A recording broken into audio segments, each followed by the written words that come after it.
from this parasite that bleeds Africa, that bleeds the world, that bleeds Afghanistan, that bleeds the people of Yemen who are dying by the thousands even as we have this discussion. This is the basis of a Brexit. It can't stand together anymore because the host is rejecting the parasite. And it's creating crisis throughout Europe and throughout the imperialist world. I think it's necessary, brothers and sisters, to say that there has been a natural trajectory by African people for closer union. We know that we're talking about having this discussion in part because in 1884-85, Europeans sat at a table in Berlin, Germany, not a single African there, and carved up Africa into the territories that we now sometimes call countries and illogically refer to as nations. Africans didn't do that. It was Europe that did that. It was Europe and imperialism that required Africa to be divided so that the resources of Africa, both human and material, could come and pave the streets in London and grow the buildings in Amsterdam and bring clean water to New York, while the streets in Sierra Leone are not paved. And the people in Sierra Leone do not have clean water. And there's no national electric grid there.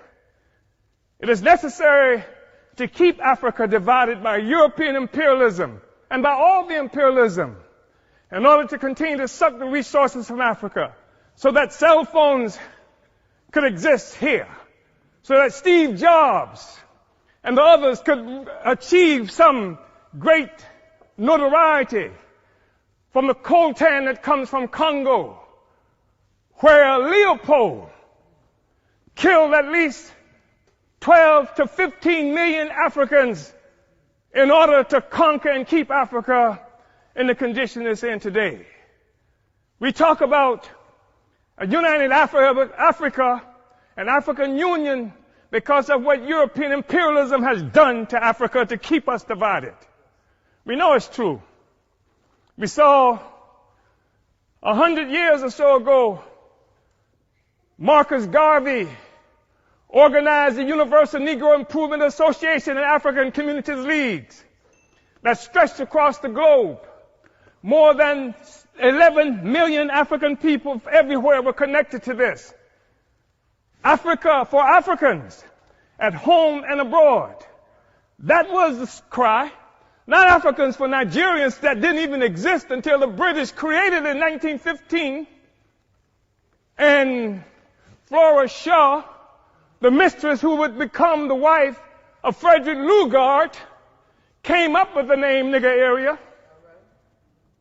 Not this false national consciousness that has been imposed on Africans around the world. So that when the Portuguese found shrimp on West Africa and then named it for the Portuguese word for shrimp, Cameroon, it is not true that they are shrimp despite the fact that the people call themselves Cameroonians today. It is a false national consciousness. The false national consciousness that created the American Negro, that created the Black Brit, the Afro-Swede. We are one Africa, one nation, and we must have closer union. But in order for that to happen, it has to be a revolutionary union. The Organization of African Union, created on May 25th, 1963 in Addis Ababa, Ethiopia, was part of an effort to circumvent efforts by Kwame Nkrumah to build a single union of African states. And instead, we come up with an Organization of African Union that codified the colonial borders that were created by Europe in 1884 and 85. We have to be able to break out of this, but it's going to take revolution in order to do this. African revolution in order to do this. African revolution that will destroy imperialism and the world economy that's responsible for the growing immiseration of the masses of people around the world. Uhuru.